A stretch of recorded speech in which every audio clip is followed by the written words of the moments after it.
have a battery that's capable of providing range of 200 or 300 miles. Is that the right question? How do you respond to a question like that?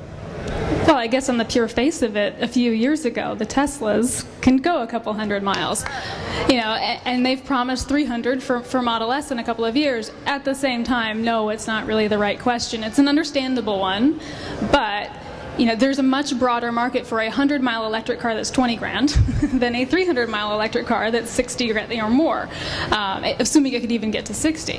So part of it is just educating people about what they need, and for those people who really need or think they do and can't give that up, there's a Volt, or there's a plug-in Prius, or there's something else. I mean, the sheer variety of what's coming is part of what gets us excited. And a lot of us who've used EVs know that really 100 miles is more than enough, but there comes a point too where you sort of have to meet people where they are and walk them forward, and for those that will not get into a Leaf or an iMEV or a Ford Focus, there's something else for them, and that's okay too. I had this discussion quite a bit about the Volt in particular because of the GM angst, and if GM were really committed, they'd have done a pure EV, and I understand all those arguments, but at the end of the day, if someone buys a Volt and the average commute is 30-so miles, I have a fan. Their daily drive is going to be covered by an EV anyway. If they want to pay extra for that comfort level of a range extender, I don't have a problem with that. That's their business. Just as I'm not going to tell you what model of car to buy or what color to buy or anything like that. I'm concerned about as many EV miles as possible, and if that safety net makes you comfortable to try one out, for great, and your next one might be a pure EV. If you have someone in front of you, you have the opportunity to sort of dig into individual needs, and that really helps guide the discussion. But I think at the end of the day too, we forget how emotional a vehicle purchase is, and sometimes it really does come down to, is it fun to drive, is it fast? I'm known for my right foot. Bill Nye has dubbed it the lithium foot.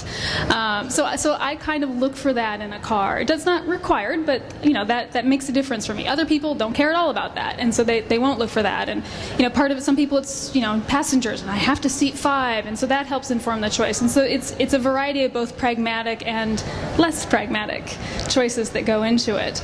But part of it's too just how quickly do you want one? Are you willing to wait? Do you want the Leaf or the Volt because they're the first things out, or you want to wait for an iMEV or a Focus, or what's coming next? And it's no different than any other vehicle choice in that regard. Startups that maybe don't have the track record of putting thousands or tens or hundreds of thousands of vehicles out on the road. They might not have the same creature comforts or the same price point.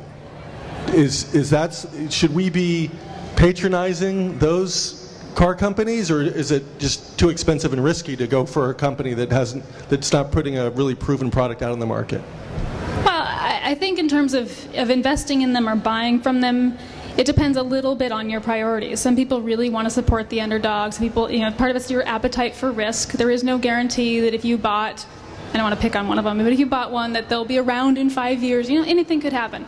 At the same time, there are at least 2 really clear roles for these companies, and I think Tesla proved the first one, and part of it was to challenge Detroit and put some cars on the road, and they've absolutely made good on that. But at the same time, they were really useful in the aspirational process. I mean, they blew the doors off the golf cart myth. They really showed what an electric car could be, regardless of whether you as an individual could ever afford one or would buy one. At least you knew it didn't have to be a golf cart. So there's that role for them. Obviously, that doesn't keep them in business, and so there's follow-on issues there. But there's also an enabling factor here. We're starting to see more and more partnerships between smaller companies and bigger ones. Tesla has partnered with Daimler and with Toyota. BYD has partnered with Daimler. In fact, Daimler is sort of partnering with anybody that can fog a mirror right now. So there's that as well, where some of these larger companies move slower, or this is all now moving so fast, and every company needs to tick the box if I have a car that plugs in, at least in the works, and they don't necessarily have the native technology.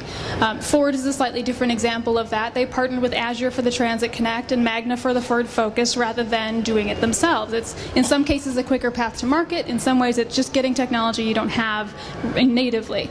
And that is absolutely a role for some of these smaller companies. And it may take the form of a partnership, it may take the form of a buyout, it might be a component supplier relationship, but it doesn't have to look like one thing, and yet it still shores up some of these guys as they try to build their own business, but also gives them a way to play. Someone will become kind of the Shelby of the electric car world.